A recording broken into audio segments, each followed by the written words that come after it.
Good afternoon to my colleagues and to the tourism candidates and to the parents that are listening on behalf of their learners so that they can assist them. I'm just here to give you exam tips for the paper that will be written on Thursday. And I am TD Mafoyane. So I'll be addressing both the candidates, because now we call them candidates, and the teachers, my colleagues. Let me start with you, candidates. One study tip that I would like to give to you is that your environment where you study is very much important, even before we come to the content or the resources or anything that you'll be using to study. Find a go-to-study place. Make sure that there's a place where you study at. I know that some of the candidates or some of the learners are in camps, they are at school, so you'll find a place where you can study. But if you are studying at home, make sure that you find a very quiet space. And then also remember that you cannot read your textbook or in your notes or your study guides the same way you check your Facebook page. That is totally different. I know that in most cases you remember what you see on Facebook more than what you read from their textbook. It depends on the strategy that you use. I know that most of you are visual learners. That is why it is easy for you to remember what you see more than what you have read. So for the information that you have read to stay there, you have to process it until you get it. That is the tip that I'm giving you. Learn, relearn, and learn again until you master the content or the skill. So make sure that you are focused, because if you lose focus, you will not be able to process the information. Put your mind to what you are trying to learn or grasp. Do not think about your friends or other things when you are studying. When you put in effort to understand something, you are signaling your brain that the information is worth remembering. So that is why I'm saying, make sure that you put very much effort into what you are doing. And if you do that, the results will show. So when you prepare for your exam, you need a number of resources. So for tourism, you need your textbook. It doesn't mean that at this point of time, the textbook you cannot use. You still need to use the textbook, refer to pictures that are in the textbook, and then also use the DBE self-study guides that were provided, whether you have a hard copy or a visual one, a soft copy. So use the DBE self-study guides. And what is also important is the 2021 examination guideline. And that is the guideline that I'll be using more than other resources in my presentation. And also use the previous question papers. But remember that when you use the previous question papers, especially in tourism, it does not mean that you'll get the very same scenario, the very same pictures or cartoons. In the next paper, you are going to get totally different resources or sources. That is why it is important for you to make sure that you don't memorize what is in the question paper. And you also need a notepad or a notebook where you will jot down as you read. And then for some of the learners, especially those that are in camps, or if you do have friends, make sure that you do participate in the study groups. And then when you get into exam room on Thursday, please arrive 30 minutes before time. Have your stationery that is needed, especially a calculator. In tourism, some of the learners, they tend to forget the calculator, and it creates problem when you do your calculation, especially when you do the currency conversions. So make sure that you do have a calculator. So when you are in the exam room, please be calm. Be calm, do not panic. If you feel that you have that anxiety, take a deep breath, breathe in and breathe out, and you will be calm. You'll start relaxing. And then also, as soon as we receive the question paper, still do not panic. Just peruse the question paper before you read. And then read all the headings and the instructions carefully. Engage with resources. You know that a tourism paper is full of resources. Engage with the case studies, the extracts that are in the question paper, the graphs, the maps, cartoons, pictures, flowcharts, and infographics. And the currency table and word clouds, because you are definitely going to get a currency table. And then study those resources and the questions. What is the resource about? What is it telling you? And what part of knowledge does that resource relate to? Make sure that your handwriting is so neat, because if your handwriting is not legible, it makes it possible for the person that will be marking your script to read what you have written. Now, let us come to the preparation when you prepare to answer the questions. Remember that the exam is meant to prove for you, it's meant for you to prove that you have mastered the content and the skills that were taught. And also, it is this question paper or this exam that will help you to acquire quality results and also to improve your levels. Because remember, you need those levels for your points when you go to tertiary. So when you read, remember that you need to study hard so that you can improve the quality of your results.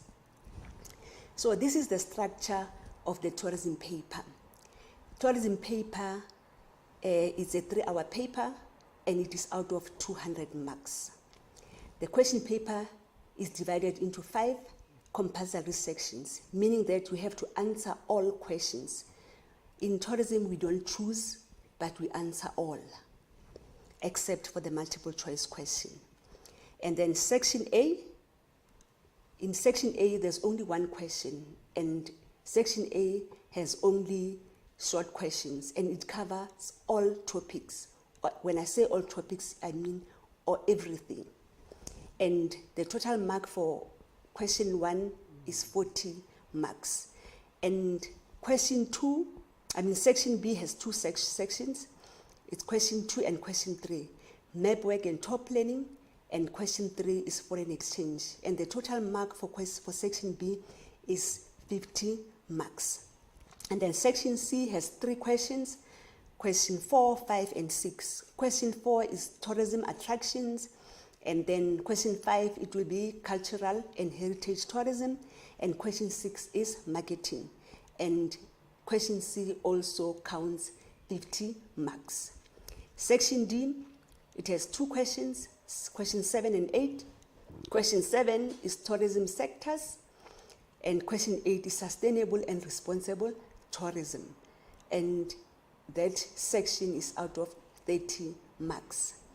Section E, it has 2 questions. Question 9, domestic, regional, and international tourism. And the last question, which is question 10, is communication and customer care, and that section is out of 30. So now let's go to section A. In section A, expect it's short questions, remember, and then expect multiple choice question, matching items, which is the column where you have to where you get column A and column B, and then you'll have to match items that are in column A with maybe the items that are in column B. And then you'll also be expected to choose correct words from the options given, give the correct terms, and then the questions will be based on map work, the graphs, mind maps, pictures, tourism logos, cartoons, infographics. Like I said, that you are going to get resources that are based on infographics and word clouds. So remember that in tourism, we don't do true or false questions. So do not practice any, do not revise or use any resource or any question that has true or false questions, because you are not going to get that in the examination. And then I know that there's a belief that Section A or short questions are the easiest questions, that this section cannot necessarily be considered the easy part of the paper, because you might find questions where you still have to do calculations. The question still has high order and medium order questions. So, and when you prepare for Section A, remember that you might be assessed on sections or topics from the previous grades, from grade 10 and grade 11. So also remember or recall what you have learned in grade 10, grade 11. To cite an example, types of tourists and the sectors in the tourism industry are done in grade 10, but you might get a question where you'll be asked maybe to give the type of a tourist from a statement that is given. So it is important also to remember what you learned. As you study, you check what is related to the previous, to the content of the previous grade. And then again, from the moderator's report, this is the findings. And fortunately, I'm the moderator, so I'm the one who writes the moderator's report. So what we have discovered as we do our marking at the end of the year is that some of the learners have a tendency of skipping questions and numbering their responses incorrectly. This leads to a loss of marks because of the correct responses, which will not be written on the appropriate or relevant question number. Like most cases, question 1, it will be question 1.1 as multiple choice question, and question 1.1.1 will be the question. So some of the learners will start writing their answers from where they write 1.1 instead of 1.1.1, and that creates a problem. And there are still learners who will skip questions, especially when they move to the next page or the next sheet of the answer book. They will skip questions. Make sure that you don't skip questions. Even if you are not sure about the answer, I'm not encouraging guesswork, but all I'm advising is that even if you don't know the answer, just guess, because that might be the correct answer. And then let me just give you some few tips on how to answer the multiple choice questions. The first one is that keep the numbering of the answers the same as it is in the question paper, as I've cited that some of the learners do get that wrong. And then try to work out the answer without looking at the possibilities. Try to have to get to the answer even before you look at the possible answers that are given. And then read through the statement and all options. You underline the keywords in the sentence where the question is phrased, and then cross out the options that are definitely wrong, so that you start eliminating the wrong answers. And then read through the statement again, and then select the most appropriate option from the options remaining. And then you write down the answer, and remember, Section A, we write the letters of the correct answer, not the answer in full. So write the letter of the correct answer. And then from there, after that, you go back. If maybe you are not sure, you just go back. And then if you still have time, go back and then read through your answers to check if you selected the correct answer. Another advice, never leave a question unanswered when you answer the multiple choice question. And then let's move to the next part, which also sometimes we will experience learners losing marks in multiple choice, in match questions. When you approach the match questions, read through the entire list of statements in column A and all the description in column B. Read through each statement in column A and find the best match in column B. Tick off the answers in column B in pencil so that you know that that one has already been chosen. And then cross out the options that are definitely wrong. You cross the wrong answers. And then first do the ones you are sure of, and then you go back to the ones that you are not sure of. And then do not guess your answers. Like I've said, that we don't encourage guesswork. You don't start by guessing. But if you cannot get to the correct answer, that is when you can guess. And then let's move to the next section, which is section B. And the topic for section B is map work and tour planning. So in this question, you will be expected to answer questions on tour plans, route planning, compiling a day-by-day itinerary, compiling a tour budget, health, safety, and travel documentation, world time zones, and calculation of world times when traveling between countries. When it comes to the tour plans and the route planning, and that is the content, remember the content that you did in grade 11. Go back and then revise the day-by-day itinerary, and also remember what you learned when you were doing the practical assessment task. Because some of the questions some of the content that was assessed in the practical assessment task might also be assessed in the November exam. So it is important to go back to the practical assessment task. So the most challenging part in this section or this question, in question 2, is the calculation of the world time zones. Do not worry about that. I will be assisting you on how to do the calculations. So question 2, like I've said, that time zone is a monster to most of the learners, but now of late, because we've done a lot of training, I know that now learners are beginning to excel in this topic where they have to calculate the time zone. And then from the moderator's report, these are the findings. There are learners who struggle with the interpretation of the case study when responding to the time zone questions. Remember that time zone questions, they start with a case study. So go through that case study, read that case study carefully, and then underline the times that are given and the places of question and the places where the time is given in that case study before you even go to the questions. So another concern is that learners, they do not know when to subtract or when to add when calculating the time zone difference. I'll also explain that later on. And another finding was that there are learners who struggle to determine the time of the place in question. Like if they're asked, like the time for South Africa will be given, and learners will be asked to give the time of New York. And instead of learners giving the time of, when they have to give the time for New York, learners will struggle. They don't know whether they have to struggle to subtract the time difference or to add the time difference to the time of South Africa. So that is another area where I'll be assisting you with.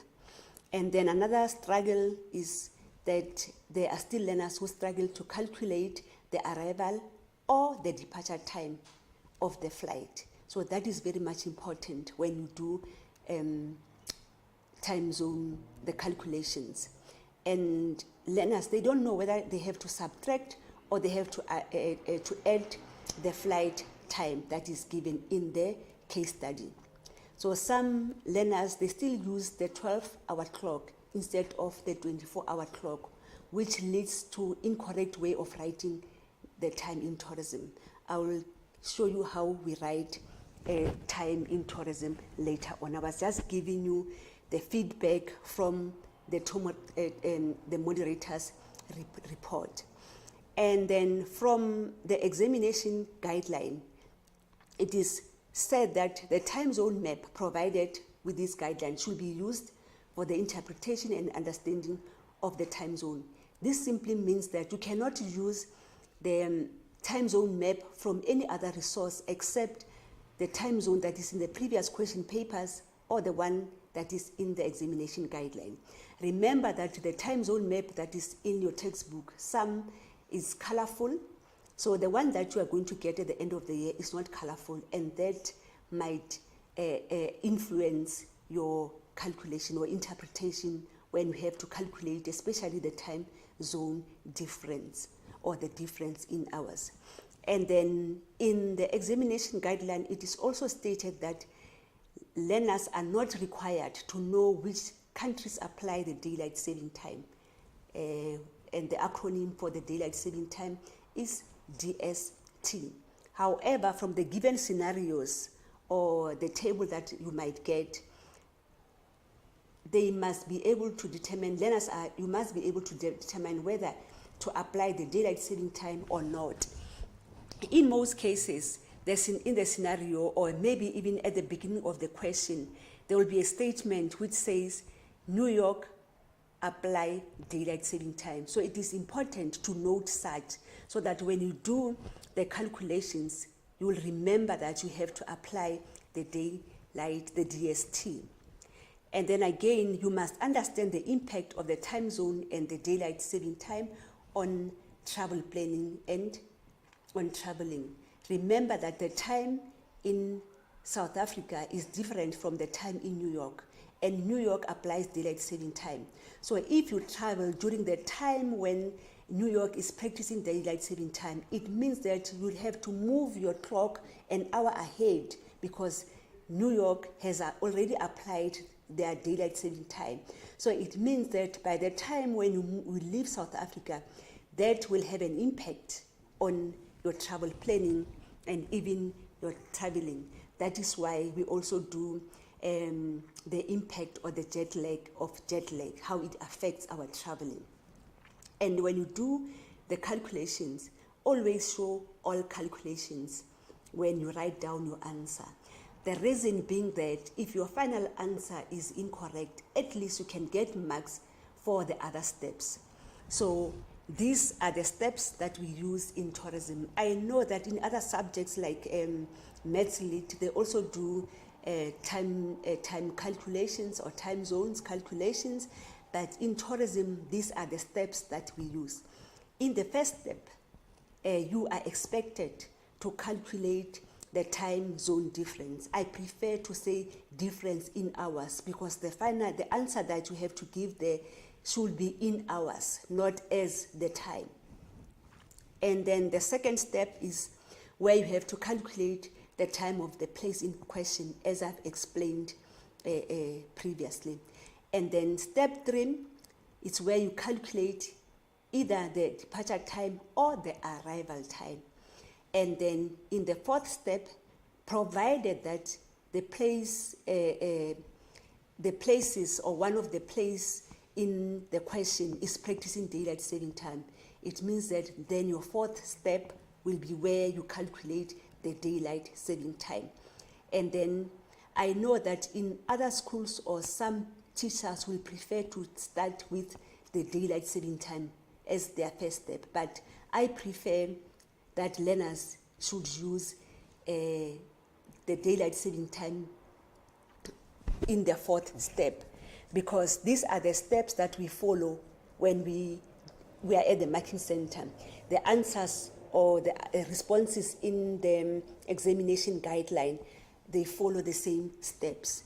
And the last step, which is the fifth step, that's where you have to determine the time, provided the question requires you to give the date. Sorry, not the time, but the date.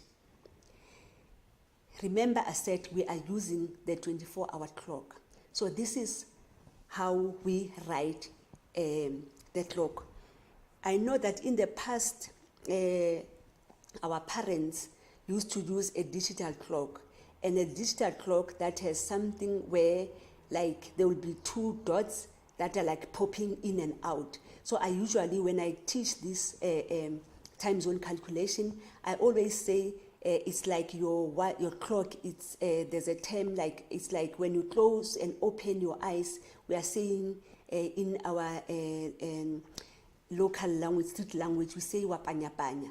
So I always teach learners that you must remember that when you write your time, it will be like, if the time it is 9:30 in the evening, you don't say 9:30 or 9 p.m. You don't even use the PMs to avoid the confusion between. The reason why we use the 24-hour clock is to avoid the confusion between the AMs and the PMs. So this is how we write the time. You will write 22:1 and then that sign, the panya sign. Like, remember that your time has to open and close its eyes. That's what I usually say, because if you write H there, you are not going to get a mark. That's where learners lose mark for writing the time incorrectly. So it will be 21, panya, 30. That is 9:30 in the evening. That's how I prefer, so that you always remember that your clock needs to panya to open and close its eyes, even though we know that the clock does not have eyes. And then remember that you will only use the time zone map that is in the question paper. And even when you use when you start doing the calculations, do not use the calculator. Instead, use the clock that is on the map. There's a clock that will be on the left side of the map. Instead of you doing the calculations, use that clock. For an example, if you have to, maybe the time of the place where you have to calculate from, it is 08 panya 00, ne? So you'll put your finger at 8, and then maybe the time difference for the other between the two places is 10 hours, and you are calculating the time of the place that is ahead of the GMT or ahead of the place where you are at. So it means that from 8, you'll put your finger on the clock at 8, and then you move forward 10 times, and that will take you to your answer, instead of you using the calculator. But there are those wise learners that maybe if the answer, when they do their calculations, the time is 35, they will be able to say 35 minus 24, and then they'll get to the answer, and knowing that it will be the answer for the next date. And then again, the time zone map will show that the time zones of the places. One thing that you need to be careful of is that at the top of the time zone, that's where the time zones are written, where it will be from the GMT line, the 0 degree line of longitude, which we call it the UTC, Universal Time Coordination, or the GMT. From that 0 degree line going to your right or to the east, it starts with +1 and then +2. And we all know that South Africa is at +2. And if you look at South Africa, where South Africa is located, it is gray shaded on the map. And also +2 there at the top, it is gray shaded. So it is very much important that if maybe in a multiple choice question, you are asked to give the time zone of a certain place, make sure that the time zone where the place is located, the time zone, the color also is the same as where the time zone is written. Like if you look at where Cape Town is located on the map, Cape Town is located in the ocean. The name is written in the ocean, and where it is written, if you take your finger up to where the time zones are written, it will take you to a +1. But where Cape Town is located, it is in the land, and the land is gray shaded. That is another tip that I'm giving you, so that when you are asked to locate places, you don't miss that. And what I just explained, that you need to know your time zone line. Know that the places that are on the western side, they carry a negative sign, so it will be a -1, -2 time zone. And also know the degree of longitude. A place like from a place that is at 15 degrees west, it is the time zone of that place will be a -1. From the GMT moving towards the east, I said the next time zone from the 0 degree will be a +1. And that degree there, the degree of longitude there, it will be 15 degrees east. So you also need to know that. And also remember that the places that are ahead of the GMT will have a later date, a time than those that are behind the GMT. So now let's come to the calculations. The first step, remember I said the first step is where you calculate the difference in hours. Ne? So the tip here is that I have two methods that are there for those that will be using the Facebook and your YouTube. The first method is where you have to establish whether the two places they carry the same sign, looking at the time zone. If they carry the same sign, you subtract. Like if it is a +2 and a +8, then it means you have to subtract.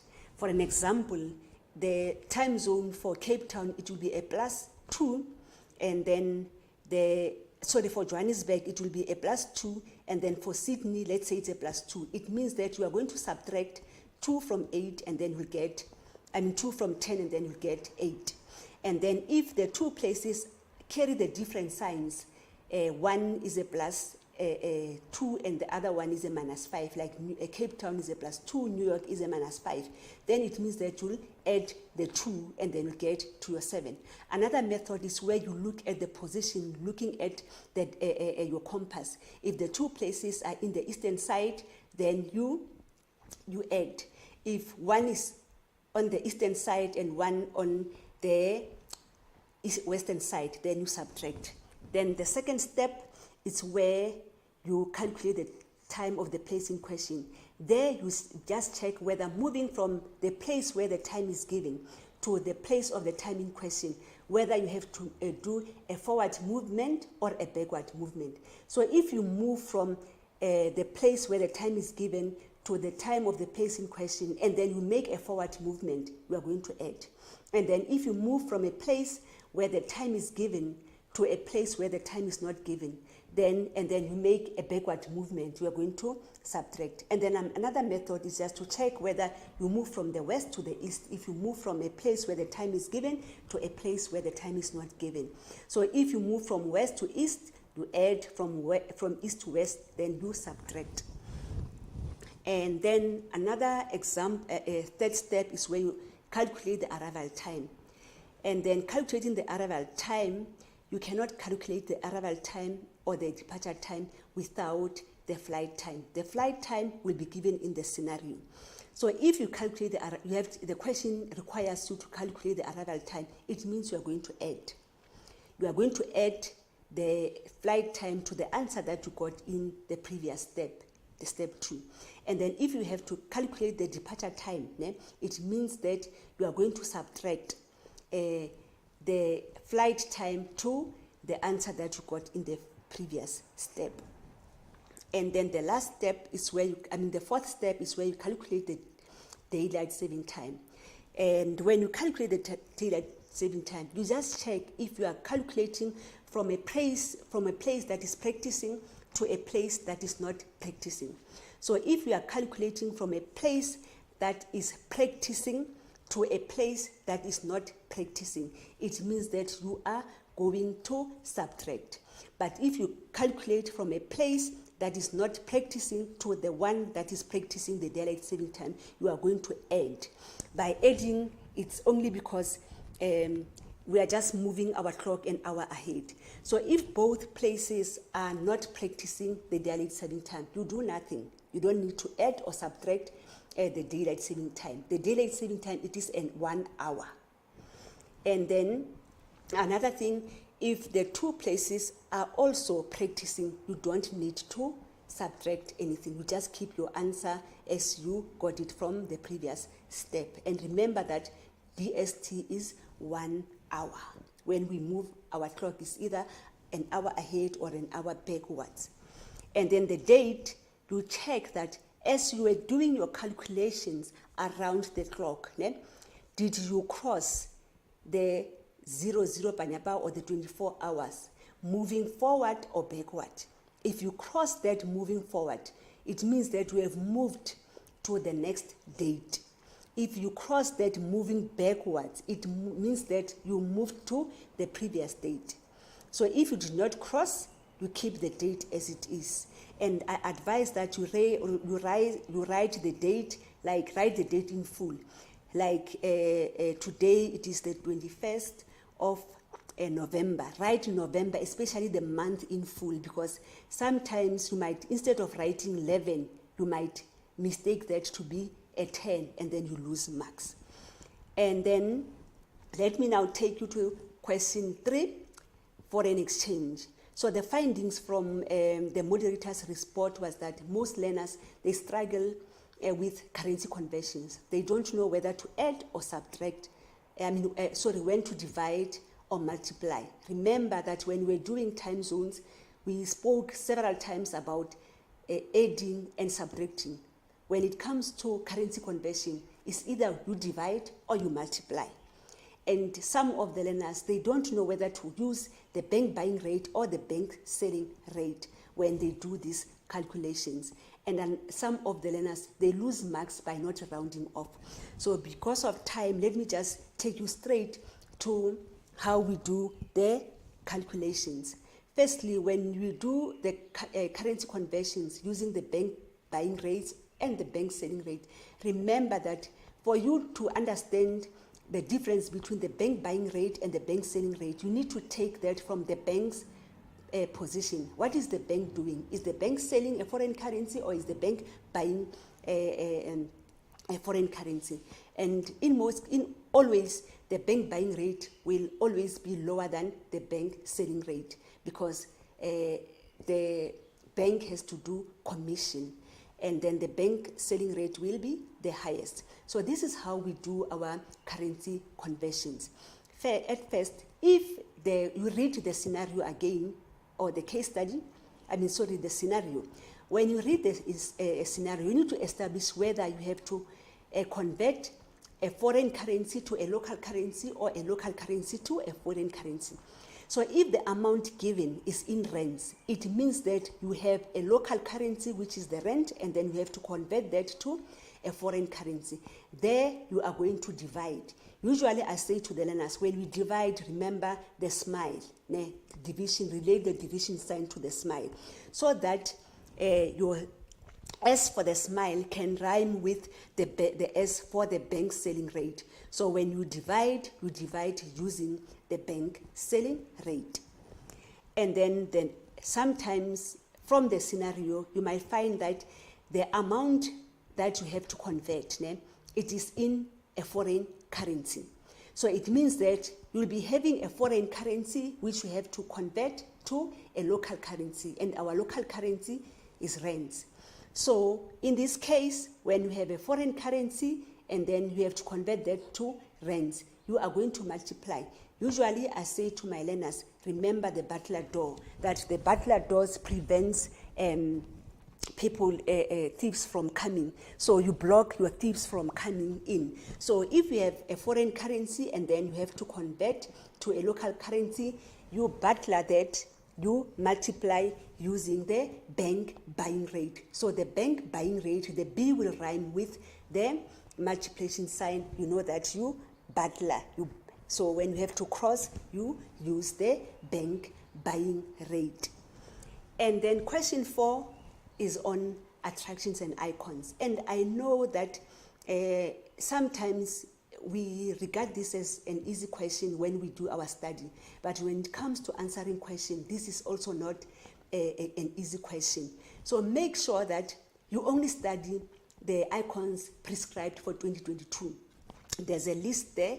It is in the examination guidelines. Because of time, I will not go through all the icons like your Mount Fuji, the Dome of the Rock, the Taj Mahal, please, the windmill, the Mount Everest, please study that. So when you study the icons, study different images, different pictures, because we're not going to get the same picture. And also study the location of the icons. Where are the icons located? First, start with the country where they are located, then move to the city. And also, where are they located on a map? Because you might be given a map, and then you have to state the icon that is located at that point on the map. And then again, like I said, use the DBE study guides when you revise this. Know the reason why the icons are regarded as icons. After knowing their location, know the reasons why they are icons, and then also be able to give short descriptions. So studying the structure also, the features of the icons will help you to do to be able to describe those icons. Also know the types of tourists that will visit them. And then also study what happens around and in that attraction, and also how can the attractions or icons be protected. That is also important. And as you study this topic also, remember not to confuse factors that contribute to the success of a tourist attraction or icon and the characteristics of a successful tourist attraction. The factors simply say what contributes, what makes an attraction to be a successful icon. But the characteristics is where you have to state the characteristics. How do we identify that this is a successful attraction? Question 5 is on culture and heritage. The same applies with the heritage sites. Know where the heritage site, know the images of the any image or anything that you can use to know those the heritage sites. Where are they located? But in this instance, you need to know the province where they are located, and even the town where they are located. And then also it is important to study the UNESCO and also the criteria why these places were declared to be the World Heritage Sites. It is very much important. And this is also the content for grade 10. Like I said, it is important to know what is happening around the heritage sites. Question 5, marketing. And this is also another topic or question where learners do not do well. Please make it a point that you read all the marketing strategies. Know South African tourism and the role in marketing South Africa, the role of SA tourism in marketing South Africa. Please know that. It is very much important. Know the concepts also related to the topic. Your core markets, your emerging markets, you need to know that. And who funds, you also need to know, in as much as you need to know the core business and even the brand image of SA tourism, you need to know the funding for marketing purpose. Who funds that, and the role of TOMSA and the TBCSA. It is very much important. And know the various platforms for marketing South Africa, your gate show, your World Trade Market, you need to know all that, your tourism indaba. And it is very much important, especially in our current era, to know the new travel trends, know the current events, know also the recovery plan, especially after COVID, because that also has affected our marketing strategies. Question 7 is about the tourism sectors. Tourism sectors is about professional image in the tourism industry, the condition of employment, and the purpose and the value of the code of conduct. So here you are going to get, it can be a cartoon, it can be, or a case study. So it is very much important that as you read the case study and the cartoon with that eye of saying, make it as if you are part of the incident that is in the scenario. Because if you can relate to the incident, maybe it is an incident about poor service delivery, and that is related to professional image. So in that case, if you can relate to the scenario, that will help you to answer the question. And then also use the DBE self-study guides. It will help you to revise this topic. And then question 8 is on sustainable and responsible tourism. And in most cases, learners do not study. I don't know what happens when you study the 3 pillars of sustainable tourism. You just read through or rushing, or what happens. Or when you get the case study also, you just read and then you don't relate that to what you studied at school or what you were taught. So as you go through this question, remember everything that you were taught, like your 3 pillars. I will come to the 3 pillars and relate what you have learned to the case study and the questions. Also, remember to revise and study the corporate social investment. That is important. And only if you can read the case study well, you'll be able to answer this question. Terminology and the concepts that you studied, especially when it comes to the triple bottom line, it is very much important to understand that. And in this question, you'll be expected to apply knowledge more than just reproducing knowledge. And then these are the 3 pillars. We have our people, profit, and planet. We have the 3 pillars in tourism, not 5 pillars like in other subjects. There are learners that will give other pillars that are in other subjects. So in tourism, we speak about only the 3 pillars, and people, we are referring to the social factors, planet, the environmental factors, and economy, the profit, the economic factors. And when you get scenario or a question, check if the statement or whatever that is related there, does it relate to the social factors or the people's pillar or the environment. It is very much important to do that. And then question 9 is on domestic, regional, and international tourism. So in this question, you are not required to study the events, like your global events. That's where we do the global events, unforeseen occurrences, and there you are not expected to study the World Cup, know everything about the World Cup, but how it impacts, how the events impact on tourism, whether it's domestic, regional, or international. So the current information and most recent events should be accessible from the media. So what I'm saying here is that some of the current events are not in your textbook. So it is important that you Google and then you read about the current events and the current information. And then how it impacts. And when you study how it impacts, also check whether how they impact the economy of the country or the society. It is also important to relate your responses to those factors also. And then the question also you get this question also you get the forms of payment when traveling internationally and the foreign market share. Please revise the graphs that you used when you were studying for your data handling task. Revise that because it will be based on stats, interpretation of stats. And then question 10,